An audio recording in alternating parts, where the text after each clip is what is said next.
All right, I'm back. Take two. I wanted to talk about my personal experiences, the effects that slavery, I believe, has had on the African American community. And I just want to get right to the point. Um, when you take Africans from their continent and you put them into other continents to serve not as your equal, not as your counterpart, but as your slave. And you punish them for wanting more if they try to escape.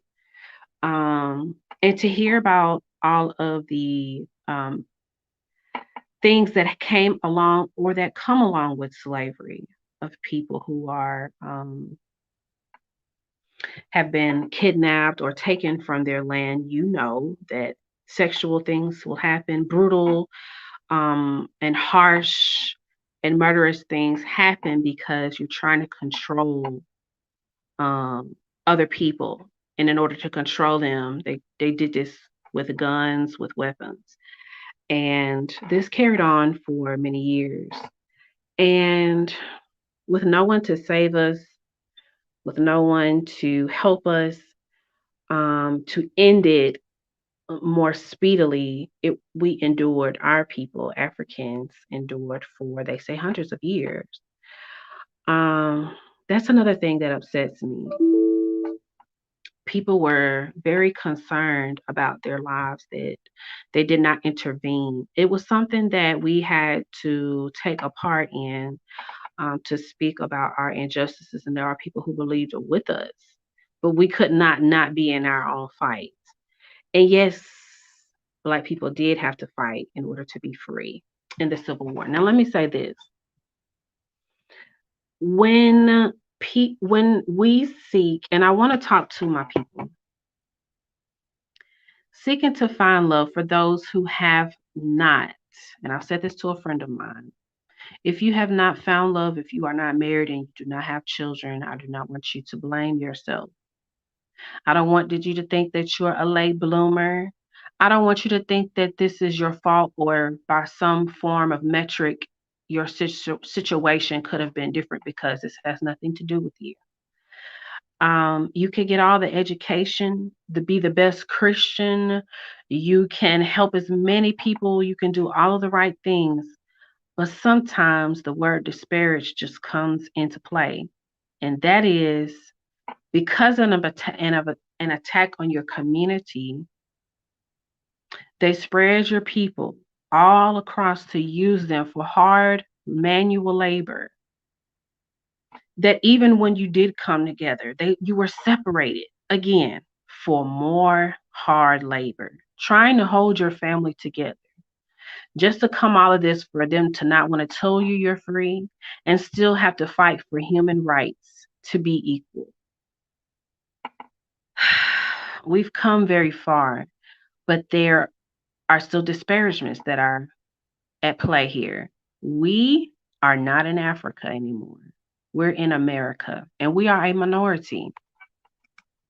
So if we try to date when we're ready to date, we're going to see fewer of our people and fewer that are available.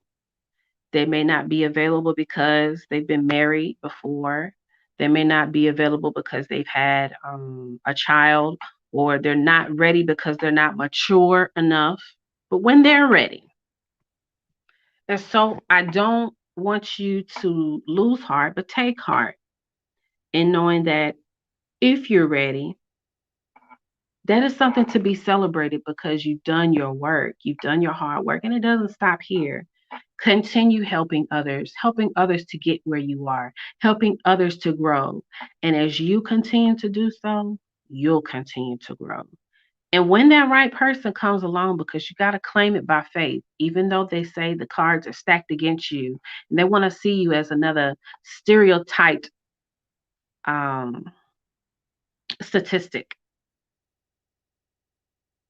that is not who and what you are.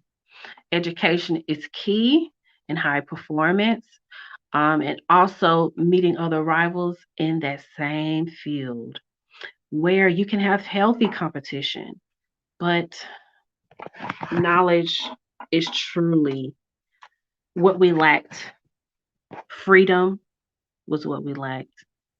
And really, us not being in our natural environment. I think we all feel it. Not being around our natural resources, our families, our dialects, our traditions, our religions, our cultures. And in some part, I'm thankful. I'm thankful to have grown up in a family that are Christian. I wouldn't have it any other way to be born in any other family, so to say. I do not agree with how we got here. And the more I study the word, the Bible, I learned that, and I know it, that when you get a witty invention, you don't go and use it against your brother. As we can see now, this has taken a toll on the white community. It takes a toll on the body to not be free yourselves because you're holding someone else captive and even on your own potential. You don't want anybody to rise higher to higher and higher heights because then you'd have to get off your pedestal to help bring someone else up. This ages the community and brings psychological mental warfare like none other. I would just have to say, be free and let it go. Let the pain of your ancestors and of your past go and be willing to embrace a brighter future. One in which you can be hand in hand with your brother because truly that's the way heaven is. And if you cannot see yourself up there with many other brighter, more brilliant and colors because stars shine bright, white lights. But there are other more beautiful lights like the golden yellow sun.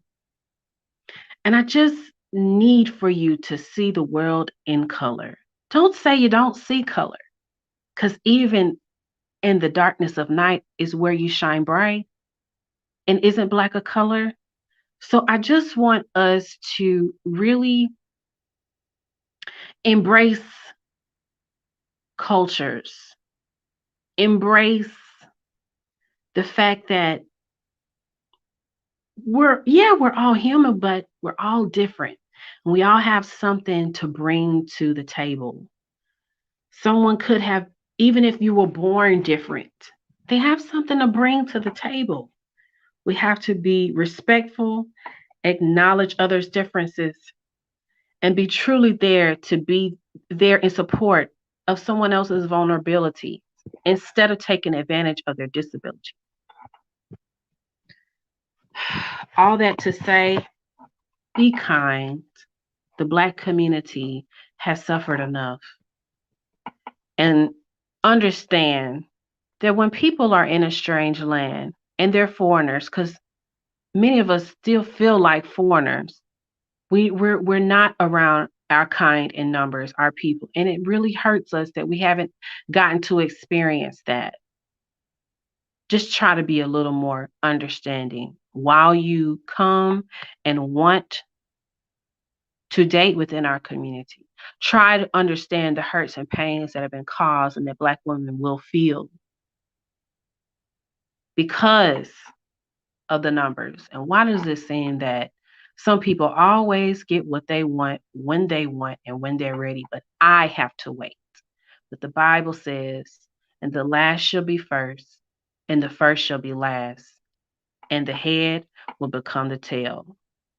And I just want to remind my people that just because things seem hard right now, it's not going to always be that way. And soon it's going to be your turn. You're going to be out front, and everybody will be celebrating you because you've waited patiently and it's your time to be celebrated. I'm going to go ahead and close with that, and I hope that y'all have a blessed day. Bye.